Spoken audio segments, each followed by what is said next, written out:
this, and I was like, oh, you guys, please stop. And so I held Stress Olympics bingo night, and I think this would actually be a really awesome activity for health educators to do. So basically, like, make a bingo card, but instead of, like, you know, I-27, the boxes are just like Stress Olympics things that people say at BC, right? Because every school has their own thing about like we have a lab called Ford. It's like I was in Ford until 6 a.m. Like that was one of the bingo cards. And then you play bingo with students, and then you use it as a way to talk about this stuff, which I'm going to tell you why it's bad, but I just wanted to give you an idea for a fun activity. You like do prizes. You with me? Getting it? Looking for an activity? Okay.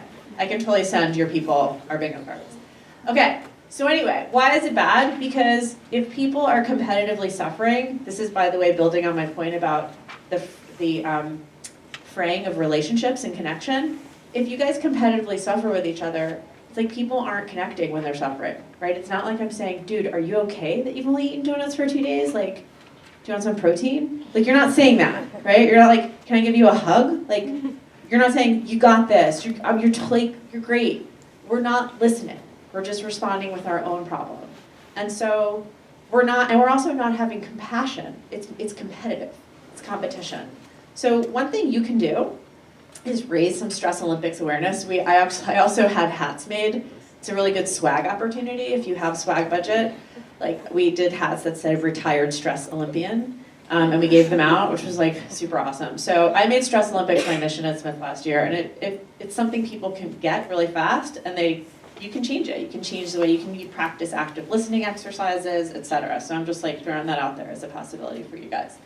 Okay.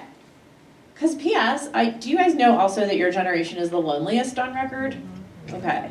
And I think that like the loneliness thing, I'm very, very over the people who are like, it's all social media, it's all the screens that you guys are on. It's like, please stop. That's not actually all what it is. It's a lot more complicated than everything being reduced to social media.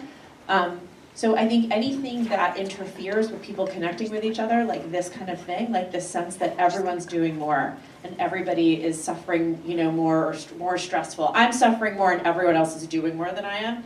Anything you see that is fraying students' relationships is a great opportunity for you to try to mitigate some of the loneliness, because I think it's so awful what's happening around loneliness. Okay, so let's talk about being brave now and where you're going to get your courage from. So I want to encourage you to think about courage in a particular way, 2 ways actually, which is that courage will emerge from what you believe as much as what you do. I think that a lot of us think about bravery as like the big moment when you slay the dragon or something, or like insert your Star Wars reference here, do you know what I mean? Like the big climactic moment. It really isn't about that at all. I mean, obviously, like no shade to the people who are slaying dragons, but like the day-to-day courage thing is a lot about what you're thinking about the act that you are about to undertake, the risk that you're about to take. The other thing is that courage comes in what happens after your big moment as much as what's happening in the moment itself. And I'm just gonna like tease that for 1 sec, which is like, if you can't fail without completely eviscerating yourself and telling yourself how horrible you are, I don't know if this is gonna come as a shock, but you're not gonna be that brave, right? You're just gonna like, because here's the other thing too about needing to be amazing at everything. You don't take risks. I mean, did you notice in high school the pressure not to pursue things that you were gonna fail at?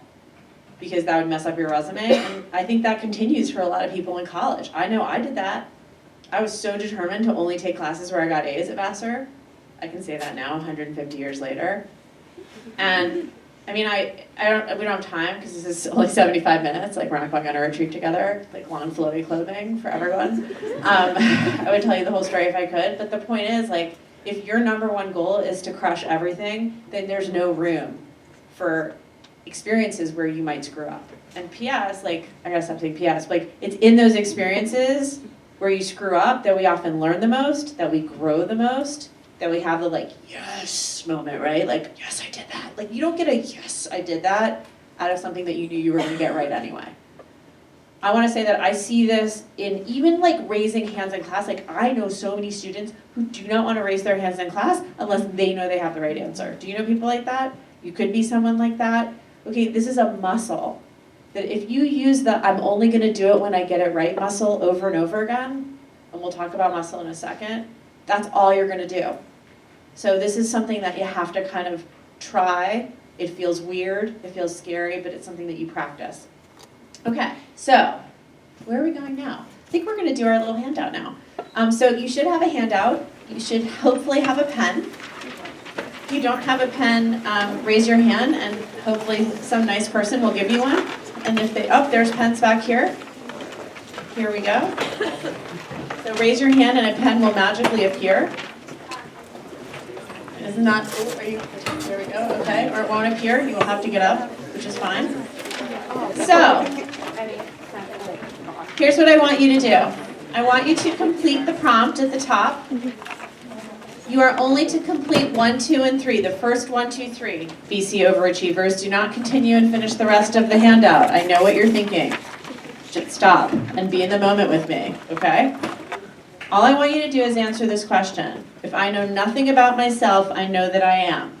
I want you to list 3 positive qualities about yourself that you just feel like, you know what, if I know nothing about myself, I know I'm these 3 things. Like, these are definitely the way. Maybe you want to be like, what are some ways my friends would describe me? Please do not write that I have big feet, okay? I get it, like that's more of a fact than like a subjective. 3 positive qualities about yourself. These things are true. Like you feel like pretty solid about it.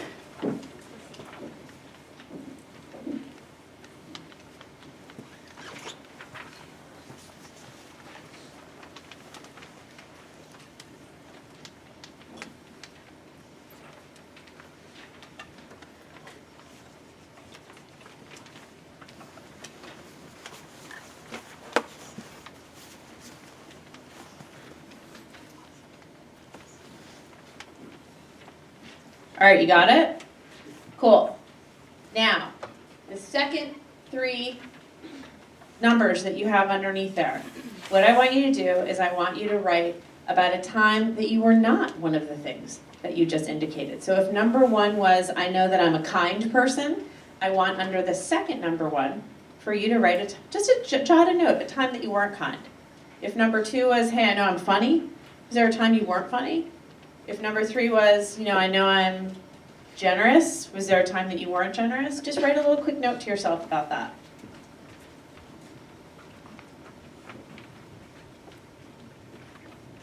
A time when you were not that thing that you know yourself to be.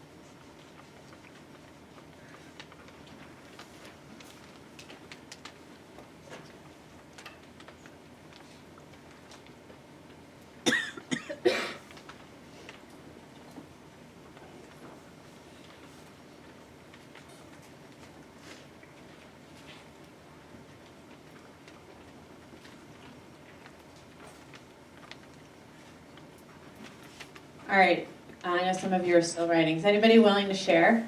Like, this is what you said, but this was like quick snapshot of a time you were not that thing. Thank you. Competitive, and it's when I was fat, so like that time period. You were not competitive. No, then like I lost a lot of weight and got like into doing things more often. Mm-hmm. Yeah, cool. Okay. Anyone else?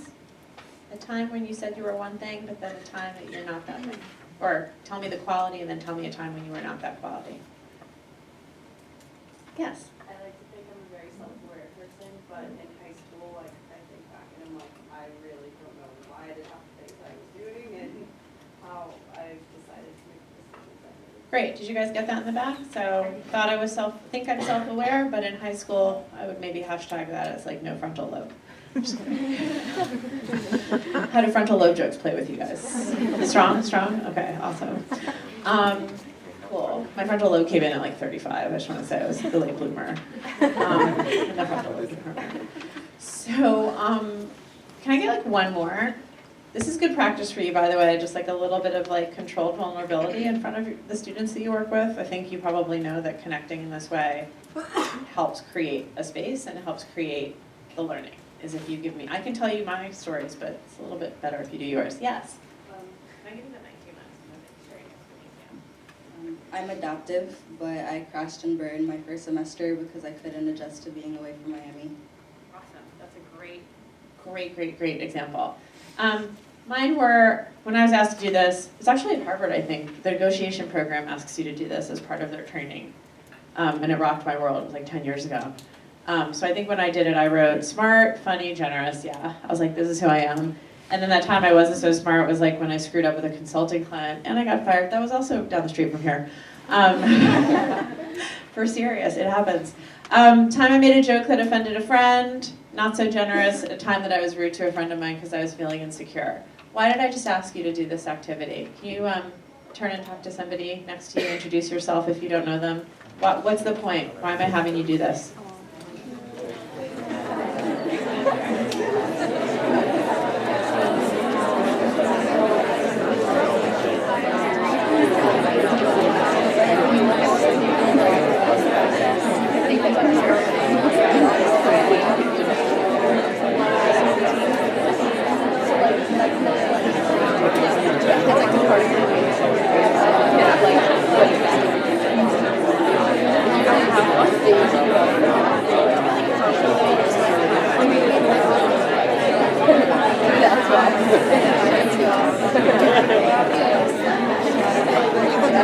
All right.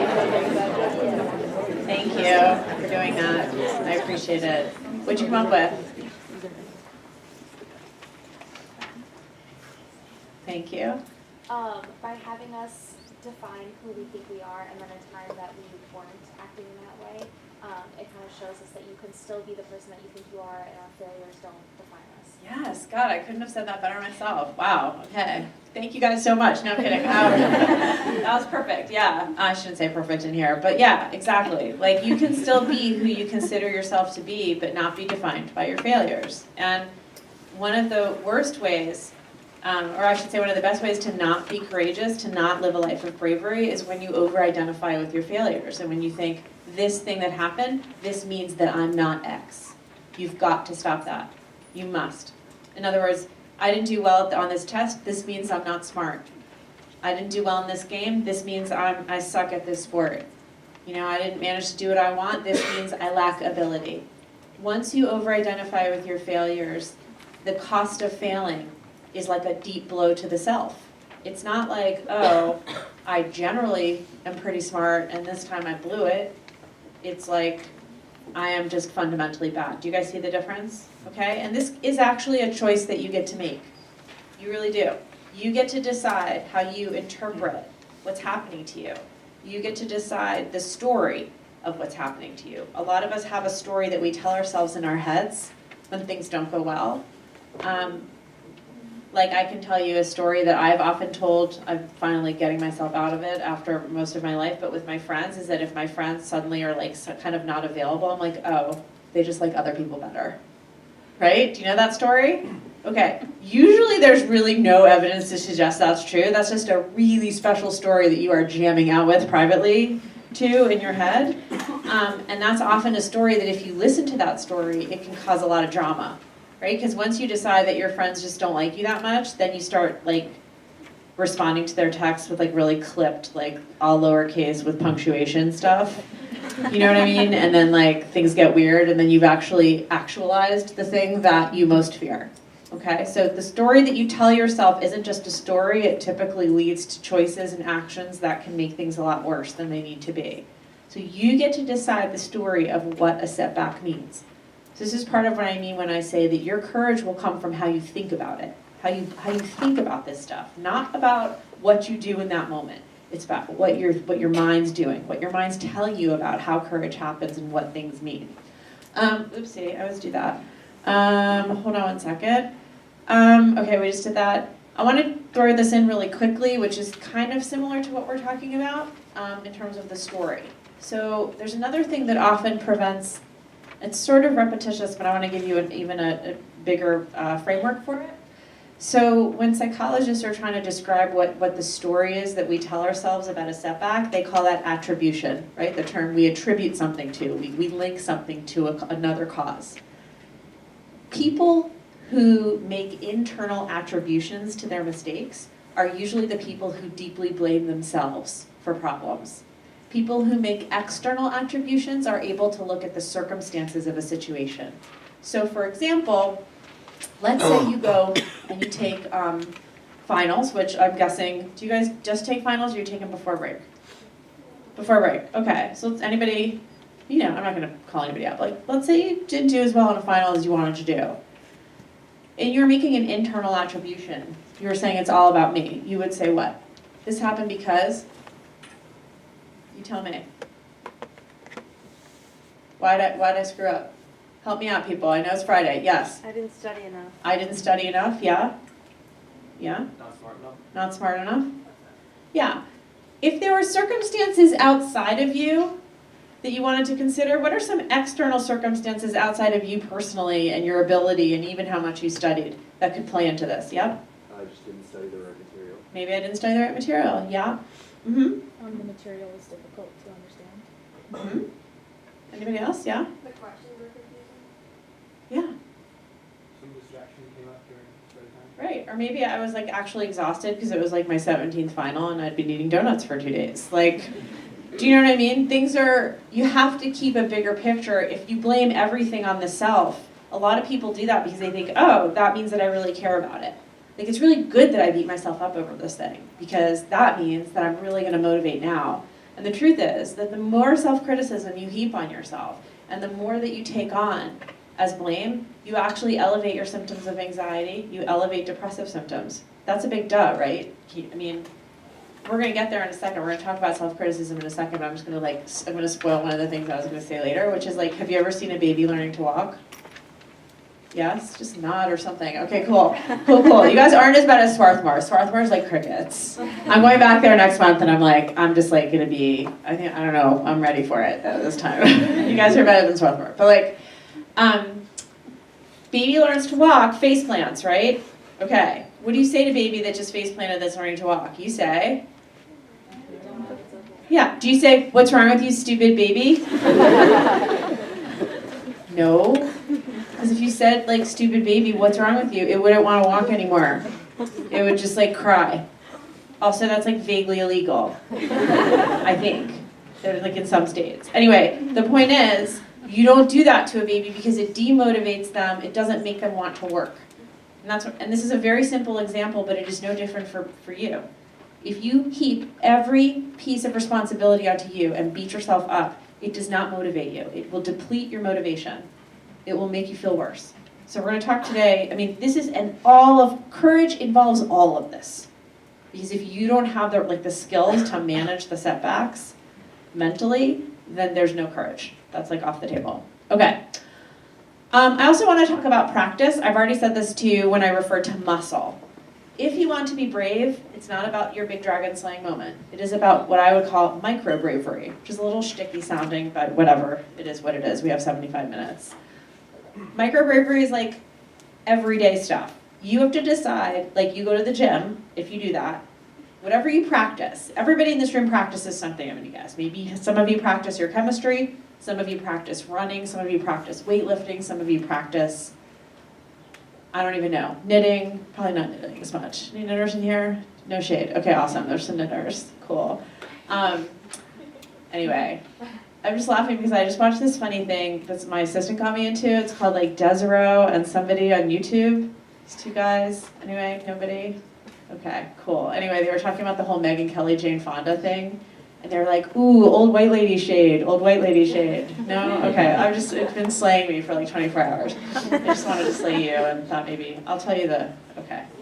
You guys are like, why is she talking about this? Okay, cool. So, I'm sorry. Practice is really key. I guess what I want to say is this. When we grow up, we hear a lot of messages about practicing certain kinds of things, but we don't get that same message about practicing other things. So you learn that if you want to take a good foul shot, you have to practice with a basketball. But nobody actually says if you want to be brave, you have to practice being brave. Nobody says if you want to be good at confrontation, you actually have to practice having difficult conversations. Nobody tells us that, which is really weird. So I want to play something for you. One of my favorite videos. It's a really quick excerpt of a TEDx talk by this guy, Chinese American guy, young man, came to this country, really wanted to make it big in tech, went through the final rounds of venture capital funding for an idea and was rejected at the last round. Totally devastated by this rejection, like on his butt, could not function. Then finally gets up and decides, in order for me to live out my dreams, I need to find the courage to deal with rejection because that is the Silicon Valley world, there's a lot of rejection. So he decides he's going to learn how to get rejected, and I'm gonna play this thing for you. I live for this man. Hold on, he's so cute. And you should watch the whole video if you want later. Okay, hold on. Oh no. You have 2 months left. He's talking about his wife. Do your best and leave no regrets. And I wanted to do it, but rejection really hurts. And I did not want to go through the same process and get rejected again. It really crippled me. So what do? I Googled. I searched for help, and I found this thing called rejection therapy. It's a game developed by this Canadian gentleman named Jason Conley, we're friends now, where you actually go out and look for rejection. I love that idea. I love it so much I said, I will do this for 100 days. And I will film the process and I'll blog about it. So the world can keep me accountable to finish all these rejections. So I started going out and ask for some crazy stuff to get rejected. For example, I went to a burger joint. After eating, I said, can I get a burger refill instead of a drink refill? And then one day I went to PetSmart and said, hey, can I get my hair trimmed like a German Shepherd? And this last weekend, I went to a random Super Bowl party saying, can I join you guys? I brought chips.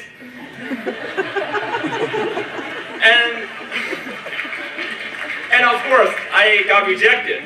But amazing things happened. I started getting yeses, a lot more than I thought. And here are some of the yeses I got. One day, I knocked on the stranger's door saying, can I play soccer in your backyard? He said, come on in. I'm like, okay. And one day I tracked down a police officer driving his car and said, hey, can I pretend to be you and drive your car and sit there? And he's like, do it. All right. And then one day I was flying, before my flight took off, I asked the flight attendant saying, can I give the safety announcement instead of you? They're going to pay a lot more attention to me, trust me. And he said, go ahead. And of course, not everyone was happy. A couple passengers thought, is he a terrorist? Should I tackle him now? But I was blown away by how kind the society was to me. I did not know that before. And then... All right, and then part we don't have time for, but it's just like a 12-minute thing, and it's awesome. Okay, cool. So part of what I love about his story is that it really is not about undertaking any glamorous acts of courage. It's about everyday flexing of his courage muscle. Like, that's really what it is, his risk-taking muscle, his willingness to get rejected. And I've run programs before at Smith where every single week my students agree to take one small risk. Not necessarily one where they're trying to get rejected, but one where they might. For some of them, it's like asking somebody to hang out, literally. Like, it could be that. Or it just could be raising your hand in class when you're not sure you have the right answer, or it could be going to a professor's office hours. Anything that makes you feel uncertain or anxious. And every week they take a risk, and they find a couple of things. I mean, one is that you often find that it's even in those little moments when you prove to yourself that you're stronger than you think you were, that you're like, yes, right? Like, it feels good even to do that little thing. And it's sort of like, what's the word? Like, it's addictive. You want to do it again. You're like, oh, I did this little thing. And one of the things that I'm not going to make assumptions here, but I'm kind of am, because I'm going to say that at Smith, a lot of my students are like, that's such a dumb risk. Because it's not huge, right? It's not flashy. And so many of you have gotten the message that in order to be worthy, you have to be flashy and polished and perfect all the time. And actually, like, it's really unfamiliar for a lot of you to value something that's not that flashy, to value the little thing. And so part of what I would just encourage you to remember is that even though you've been kind of enculturated to present yourself as awesome at all times, I'm not saying you may not feel like a hot mess. I saw a t-shirt in the Charlotte airport, was it yesterday or the day before, that said, hot mess but blessed, which I loved. I really wanted to put it on my Instagram story, but I was late for my flight. Anyway, the point is, what is the point? So you have to be able to kind of take these small risks. And you do find this sense of like, wow, I'm actually like, that was fun. And it didn't need to be flashy. And it didn't need to be presentable. It didn't need to go on my resume. That's how you build. So I want everybody right now to think about one small risk you could take. One little thing. One little way you could push yourself. Do you know what I mean, by the way? Literally could be like asking somebody out. I don't care. Anything. And I want you to consider trying it. And I want you to consider just doing that one thing and seeing how it feels. And challenging yourself. Because that's where that muscle is built. That's the only way to do it, is every day or every week. And you know that saying, do something that scares you? I hate that saying. Who wants to do something that scares them, much less do something that scares you every day? Who wants to be scared every day? Not this guy, right? Do you want to be scared every day? I feel like that just sets us up to fail. No, try doing something that makes you slightly nervous, maybe every day. That's all. It's a little less flashy, like doesn't go on a bumper sticker, right? But like, truly, truly. And I mean, I can just give you one example. I moved from New York City up to Western Mass. It was a big transition, to say the least. I didn't like the food in Western Mass that much. Okay, I'm a little bit of a food snob, but I'd never really learned to cook because I'd always like gotten food whatever I wanted in New York. So I was like, okay, I have to learn how to cook. Also, I was single, like didn't really have a lot of friends, long story there. So I was like, I gotta learn how to cook and host. So the first time I did it, I was like, okay, I'm gonna get bagels and orange juice and cream cheese, and I'm gonna have people at my house. Right? Not flashy. I'm gonna see if I don't die. Turns out I didn't die. The next time, I was like, I'm gonna make a quiche the night before. And then I'm gonna serve it and heat it up the next day so I'm not freaking out while the people are there. I did that, didn't die. Okay, now I can do an actual dinner party. This has been now 3 years. But that's how you build it up. Small, over and over again. It's not flashy, it's not glamorous, but that's where change happens. Okay, let's keep on trucking.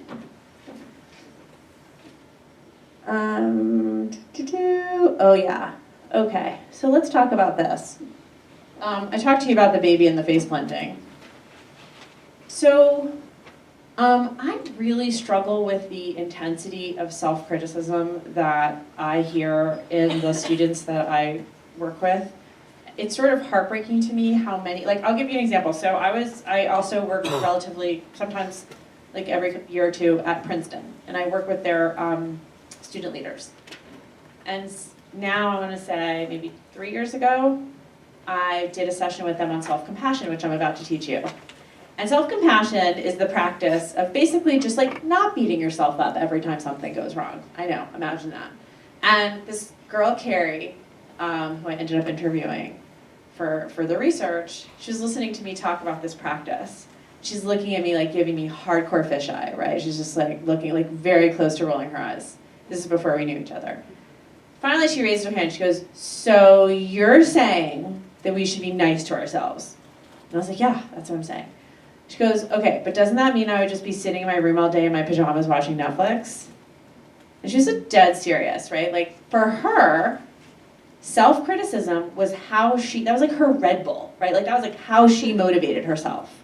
And she imagined that if she were to stop being mean to herself, she would become paralyzed and no longer be like accomplished or competent.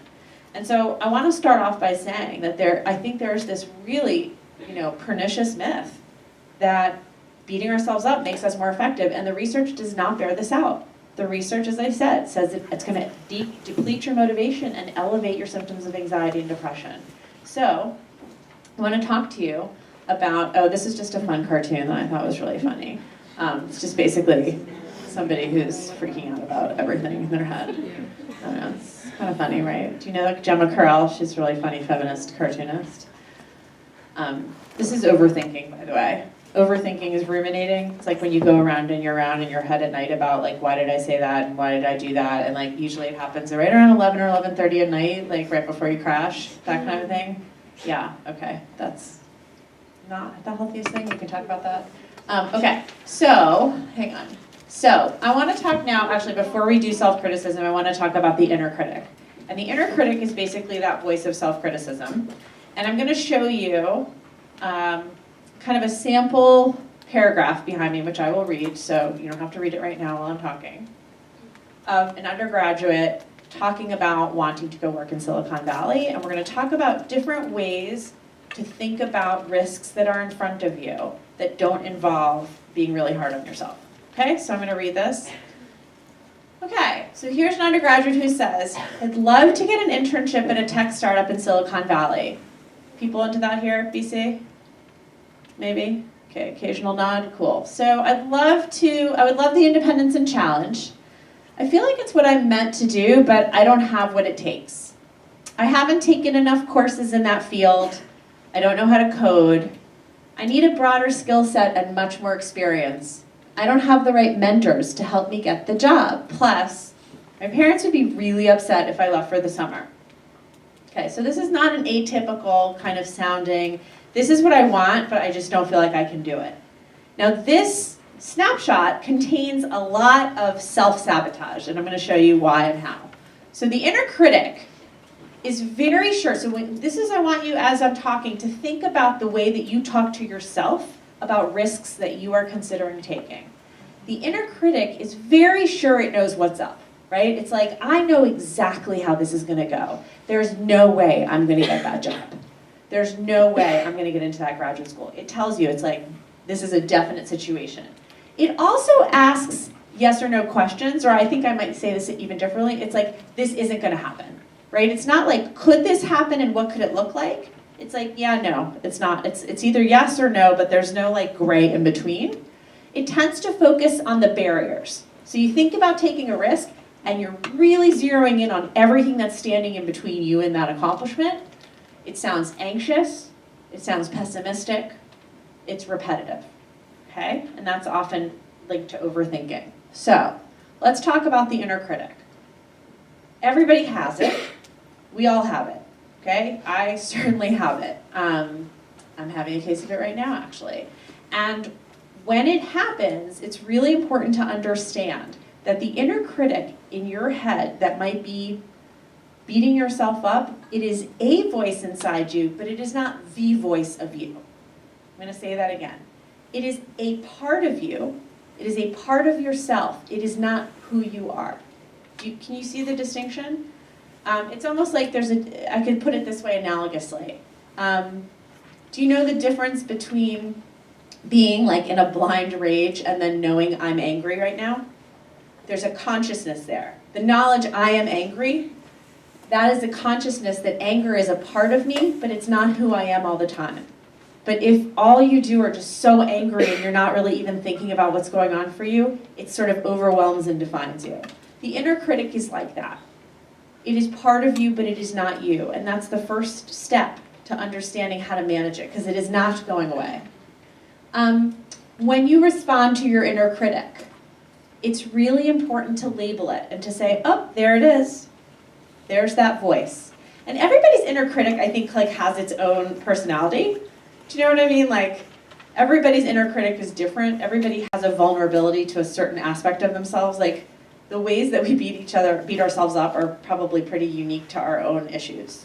So when you hear your thing coming, like for example, do you guys ever listen to Lorde?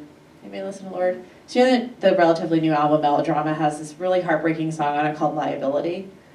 And the song Liability is basically about Lorde feeling like she's too much. Like she's too intense for people, she's too much, and people distance themselves from her. And I don't know why I'm thinking about that right now, partly because I think that's one of my inner critic voices, is like, oh, Rachel, you're being too much.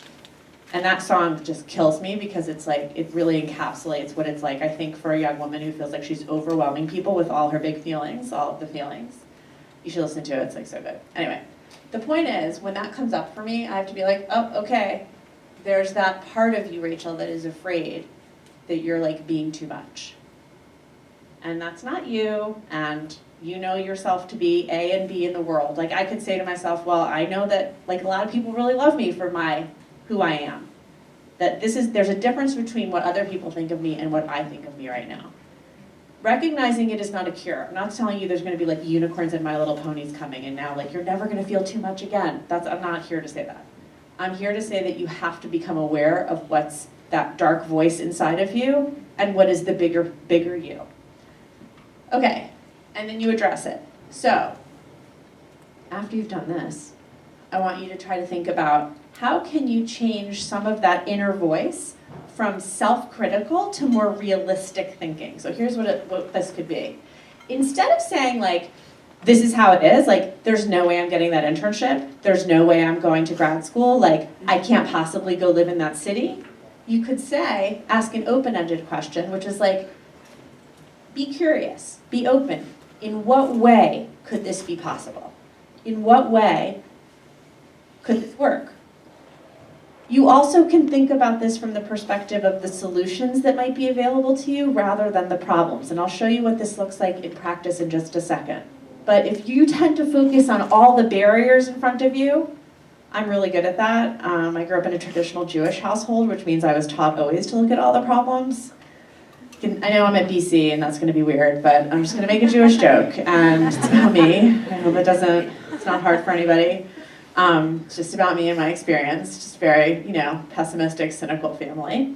I had to do a lot of work on myself to focus on solutions and not problems. Love focusing on problems. I jam out on that. And it's calmer. It's generative, meaning it's trying to think of ideas. It's not kind of going into this dark, tiny pinpoint of like everything sucks. And it can see the gray of a situation. So what does that sound like? Okay, so I'd love to get an internship at a tech startup in Silicon Valley. I don't know if I have what is needed, instead of I don't have what it takes. Do you see the difference? Not sure. You stay open. I wonder if I could find out what's needed and see how that fits with where I am. I could do X. I'm just going to plug in this. I could go to the Career Center to learn more about that this week. I'm really committed to spending time with my parents. I wonder how I could do that and maintain that commitment. So courage, again, not to belabor the point, you can't be brave if you are hammering yourself with every reason on earth why you shouldn't be brave. You see? You have to be able to ask yourself the questions that open the door to bravery. And those questions are going to be things like, I wonder if. Just try starting a couple sentences with, I wonder if. I wonder if this could happen. How could I do it? How could this be possible? And that's the gray, right? It's not like, I have to crush this, I have to be so awesome. It's like, there's like a middle ground. There's like, well, I wonder what it would look like to try. And that opens you to possibility instead of setting everything up as like this dark precipice of doom. Okay, any questions about this piece? Because I know it's a lot of content in a very short amount of time. So that inner critic is saying a lot of like black and white things. It's focusing on the problems. It's putting things in yes or no terms. Either it is or it isn't. The realistic voice is being curious. It's wondering about the possibilities. It's trying to see the gray. It's being open to solutions instead of focusing on problems. Yeah? Okay, cool. So, last little thing to throw in before we do self-compassion, and then we'll open the floor to questions. We often convince ourselves not to take a risk by saying one of two things. One, we say, I don't have the experience or knowledge that I need. Are you familiar with that? Like, I haven't done this enough. And I should say that there seems to be a gender difference there. There's a commonly cited study, though who knows what studies are actually good anymore these days. But anyway, there's a commonly cited study that says that when men and women apply for a job and look at a job description, that on balance, women feel that they have to have almost every single qualification for that job under their belt before they will consider applying for it. But men only feel that they need to have 60% on average of the qualities or the criteria met to apply for a job. That doesn't mean that all men do that and all women do this. It's just that seems to be a pretty significant space between what women think they need and what men think they need. So when you hear the voice that says, oh, I don't have what it takes, I want you to try to remember that. I don't care what gender, how you identify, just like the point is, there's a really strong range, and that's often influenced by a fear that we're not enough and that we shouldn't take the risk and try. So we talk ourselves out of it by that. We also feel like, and this is related, that I have to get it just right in order to do it. But, you know, that's just not, I mean, you probably know this, but like, most learning just doesn't happen in getting it just right. I do think that a lot of you have grown up with a very toxic message about needing to get it just right all the time. And if you want to undo that, you're going to be the only people who can undo that for yourselves. You're going to have, and it's a totally, I think it's one of the great injustices that we do to young people. And there's no question in my mind that it is linked to the vast unhappiness that your generation is experiencing. But if you want to get your risk-taking muscle back, you're the only people who can do that for yourself, because you are not living in a culture. You're not living in a culture that's going to encourage that, right? You have to decide to do that. It sucks, by the way. I don't want to say anything other than that. But you can have a meltdown like me. But I'd rather you not actually get to that point. Like, it'd be awesome if you could just spare yourself of that, especially the moving back in with your parents part unexpectedly. After you've withdrawn from law school, that was a winner. That was awesome. So anyway, okay. Before you try to take a risk, you ask yourself two questions. One is, what is the worst that can happen right now? The second is, can I deal with that? Young people, the youth today, you young people, when I was your age, I used to wear newspapers around my ankles. Sorry, sometimes I feel really weird being like, you young people, because I know I'm old now. But anyway, listen, here's the point that I want to make. I noticed that catastrophizing is like a really big thing with your peeps, the peeps of the adolescent generation. And the catastrophizing is like, oh my God, I just like failed that and I'm never gonna get a job. Or like, I don't know, give me some examples of catastrophizing that you hear. Like, catastrophizing means like, oh yes, like the worst thing that could happen every time. I just ate a cookie, I'm gonna get fat. Yeah, it's all over now. I can never wear a bathing suit again. It's a great one. Yeah. That's catastrophizing. What else have you heard? Yes. I'll never be wanted. Yes, thank you, that was perfect. Anybody else got some? Okay, cool. So anyway, I think you get my point, right? Like that catastrophizing is sort of imagining the worst that can happen. I think this is not a great practice, though I think it's really fun to bond with people over, because it's like a great bonding mechanism, because people are like, no, I'm never gonna get a job. No, I'm never gonna get a job. No, I'm never gonna, and I get that it's like, I understand why it's fun, and I'm obviously like, not obviously, like I used to do that too, but I do want to argue against it for you, because I think it gets you in the practice of like creating a sense of fear around your own mistakes that is kind of building a habit of doing that. And ultimately, even if you're pretending to like joke about it, like you don't really mean it, there's some part of you that's internalizing that. So I would strongly encourage, I almost feel like it's a form of fat talk. Do you know fat talk is like, you know, when you like talk negatively about your bodies? I feel like catastrophizing is like a different kind of fat talk, right? It's like, I don't know, I'm just saying this for the first time, so I don't know how to say it articulately, but it's like, do you know what I mean? It's like putting yourself down, but through the other parts of your life. Somebody else can come up with a savvier way of putting it. But I think it's kind of just as destructive. It's also the opposite of being mindful. We're going to talk about mindfulness right now. Okay, so that was my long-winded way of saying that, like, before you do something, before you take that micro risk that you're going to walk out of here super charged up, you're going to be like, I just saw this woman speak, she overshared a lot, but she taught me some cool things, and I'm going to take this risk. I'm going to, like, go up to this person. And before you do that, you're going to say to yourself, what's the worst that could happen? And can I deal with that? And if you can deal with that, you should just do it. If you can't deal with that, that's fine. That's like, you get to decide. But honestly, it's pretty rare that somebody tells me about a risk and can't deal with the worst that can happen. Okay, let's do self-compassion, because we're getting short on time. We did say braver in 75 minutes, not 95 minutes. Okay, confidence is as much about, or I should say courage, really, and confidence, is about what happens afterwards as much as what happens in the moment. I've already explained what I mean by that, so let me introduce you to self-compassion. Self-compassion was developed by Dr. Kristen Neff at the University of Texas at Austin. In my opinion, this is probably like one of the best tools that you can have at your disposal. It has changed my life. I'm obsessed with it. I have printed 1,000 magnets for Smith students to put on their refrigerator with these 3 steps. I teach it to kindergartners. I teach it everywhere I go. And the reason why is that the practice of not beating yourself up when you experience a problem has been known to elevate wellness, to make people do better in school, to increase motivation, to allow people to have high performance standards without feeling anxiety. In adolescence, it reduces stress significantly. And so I'm gonna teach you this thing. It's 3 steps: mindfulness, self-kindness, and common humanity. I'm gonna teach it through what will probably be my final overshare of the day, through something that happened to me. It was a while ago. I got dumped. Very well done, thank you. And so mindfulness basically means, how do I feel right now without catastrophizing? It was like so long ago, I'm fine. Mindfulness is like, what's going on for me right now without either catastrophizing. Catastrophizing is like, I'm gonna die alone with cats. Okay. Denying, which is the opposite of catastrophizing, which is like, I'm living in New England, I don't feel my feelings. Okay. It's been almost 8 years in New England, so I feel like I can make the jokes now.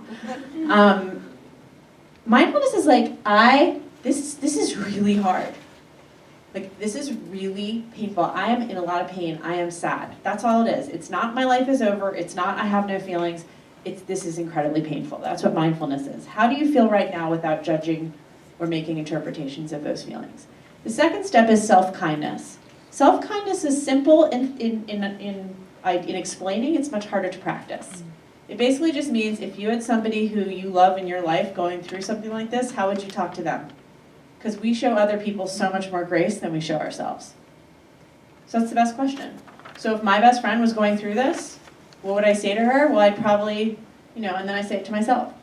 And that was, I worked really hard in that relationship, I learned a lot, and I'll get out there and date when I'm ready.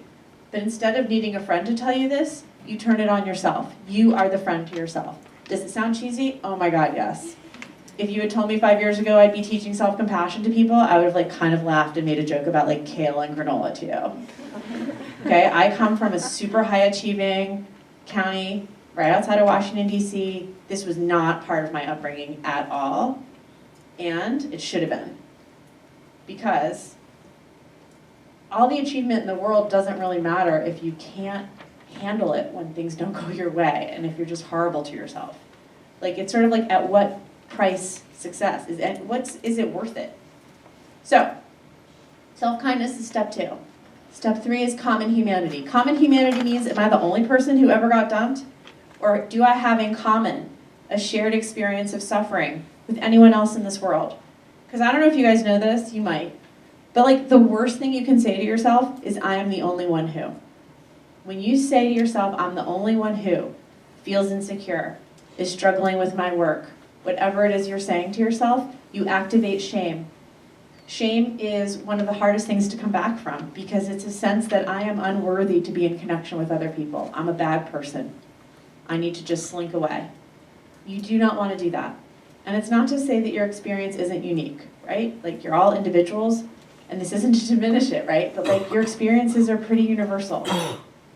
Most of you are going through things that other people have gone through. And when you connect to that, when you're like, I'm not the only one who got dumped, I legit Googled heartbreak, advice, and I got 1.5 million hits, that's for real. I did that to be okay, I feel like such a loser right now, and I am not alone. And man, that feels so much better. It does. It can also help to just think about somebody else who's suffering more than you. And it doesn't mean that you're diminishing your own suffering. You're just giving yourself a little perspective to be I have a really good friend from college who's super sick right now. And yes, it sucks to be dumped. And yes, I'm extremely devastated, but I can walk and she can't. And I got to keep that perspective, and it gives you some gratitude. And gratitude really helps. So those are the 3 steps: mindfulness, self-kindness, and common humanity. I'm debating how I want to do this. I think rather than have you fill out this handout, which you can take with you, and I hope you will, I'd like to lead you in a self-compassion kind of meditation. It will just be 2 minutes. And to do that, if you could just put everything down, computers, and is it possible to dim the lights in here a little bit? maybe, I don't know if you have a dimmer here, but if we dimmed it just a little bit. So everything should go on the floor. If not, no biggie. Oh, they're down here. Let me see if I can just, if not. Let's see. Okay. So, just have your hands somewhere comfortable. They can be right on your legs or right at your sides. You can just be really comfortable. Please put both feet on the floor. And if you're comfortable closing your eyes, close your eyes. And just for a moment, turn your attention to your feet and feel your feet on the floor. Feel your bottom in your chair.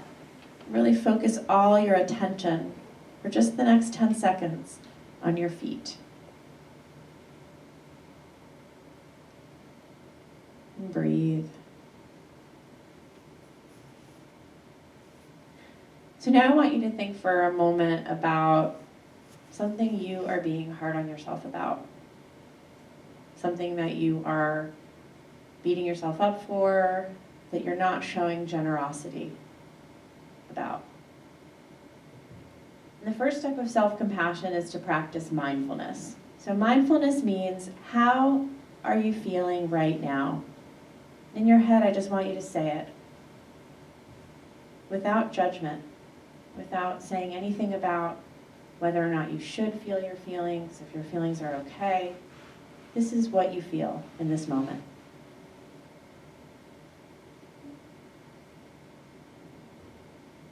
And now we're going to practice self-kindness. To do that, I want you to take your hand and place it right over your heart.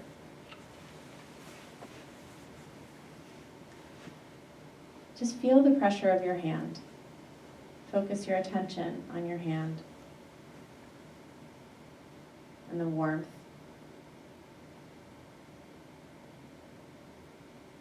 Ask yourself, what would you tell a close friend who was experiencing the same thoughts that you are now having? How would you comfort them? And then say it to yourself.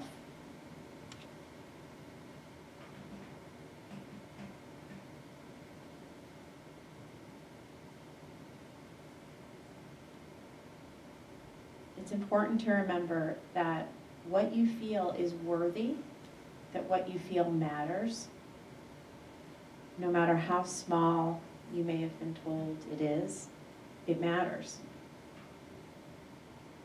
The final step of self-compassion is common humanity. Think for just a moment about others who might be experiencing what you're experiencing, and connect with their experience of suffering.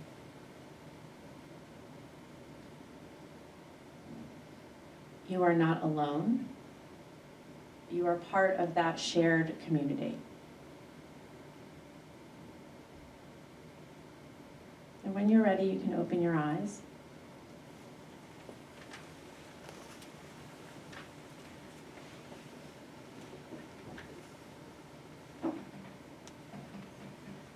So, I do that all the time. I do it when I'm running. I'm a big runner with my Greyhound. I do it in the car. I do it in the middle of the night.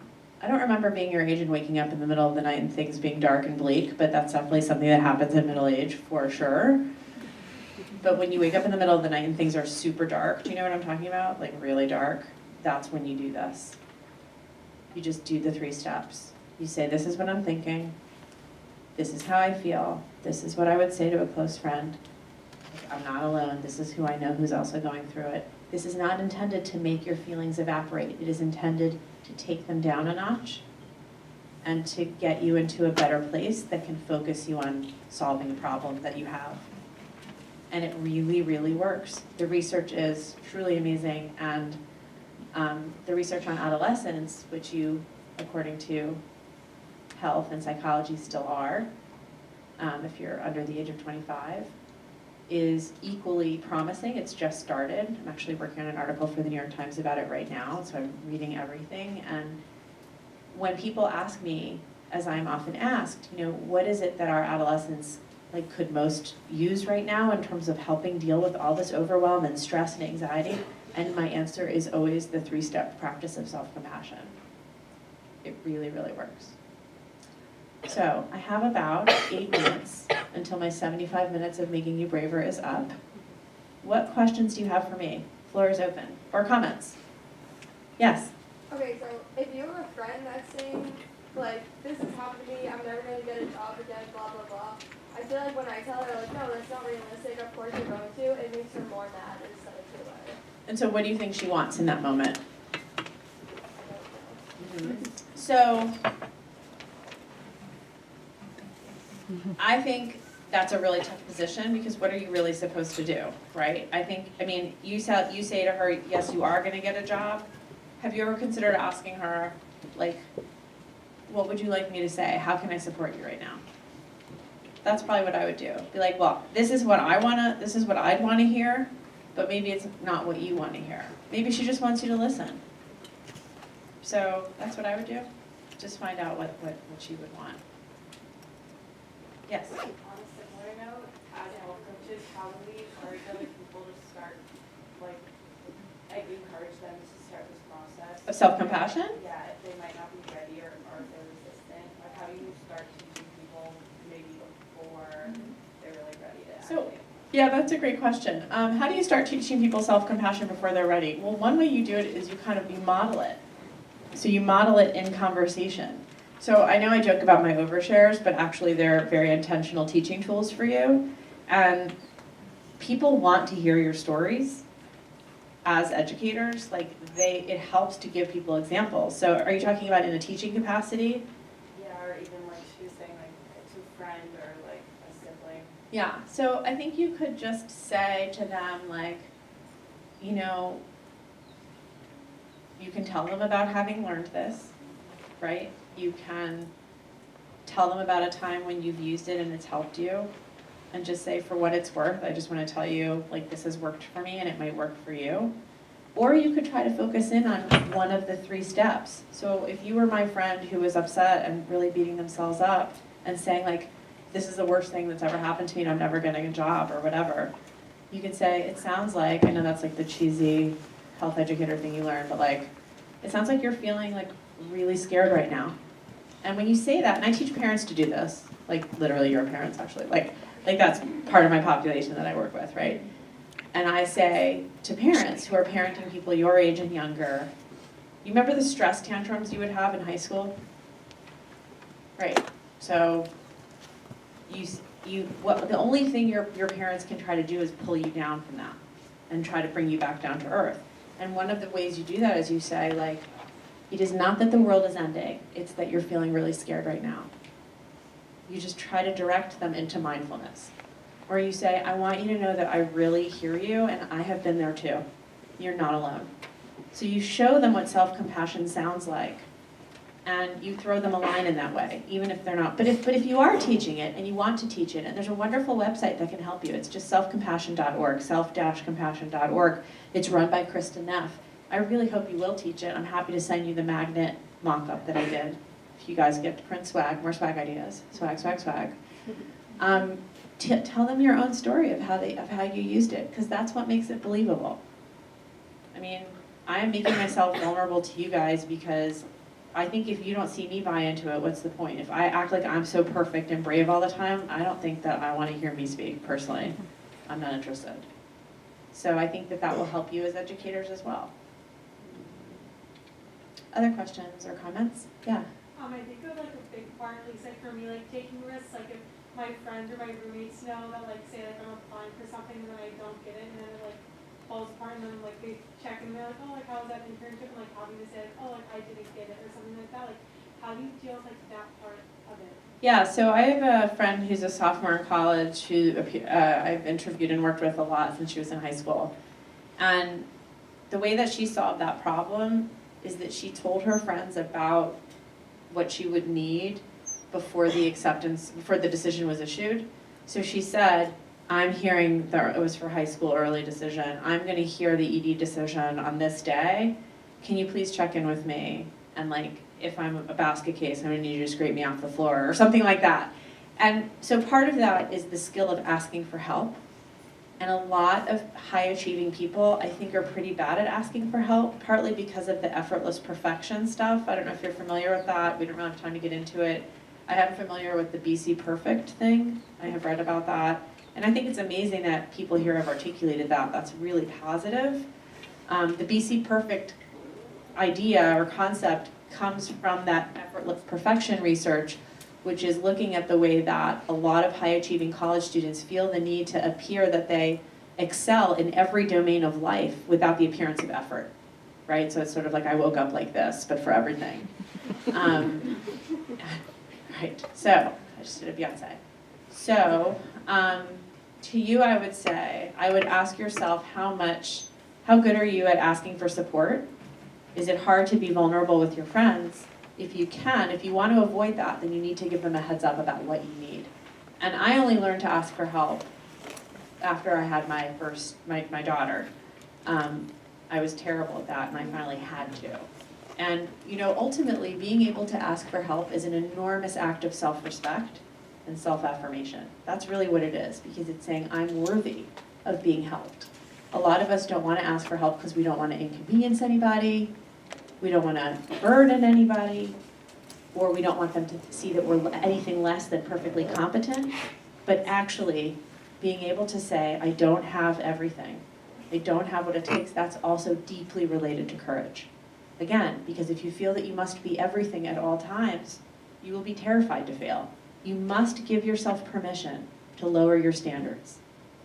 That's the irony of this, is that it is in lowering your standards for yourself that you find the most courage. Because when your standards for yourself are always up here, you're so fragile. You're so easily breakable. So it's in that's the irony of all of this. And it's probably why I personally had to kind of hit that rock bottom place before I could reconstitute myself in a braver way. I had to see that actually, it wasn't at all about the shiny achievements. It was about the much meatier stuff underneath that had nothing to do with success. I think we have time for one more question, according to that clock. Any other questions or comments? Yeah. How do you deal with the myth we just talked about? If you don't push yourself hard, you just sit around in pajamas and whatever. Wait, what was the first part of the question? How do you what if you don't push yourself hard enough? The myth you just talked Oh, the myth, yeah. So the research on self-compassion says that people who have the trait of self-compassion maintain very high levels of performance. In other words, you can still be motivated and be kind to yourself. It's not, being kind to yourself doesn't mean that you're not accountable to yourself. Those are two different things. Let me give you an example. The best, which I can give you one from running. I'm a runner, right? I mentioned that. When I run, I used to, when I was on a hill or something and I couldn't make it up the hill, I would start yelling at myself in my head. Do you guys relate to that? Where you're like, come on, if you don't do this, you're gonna be disgusting, right? Terrible things. And once I started practicing self-compassion, I started saying to myself in my head when I was running, it's okay if you need to stop.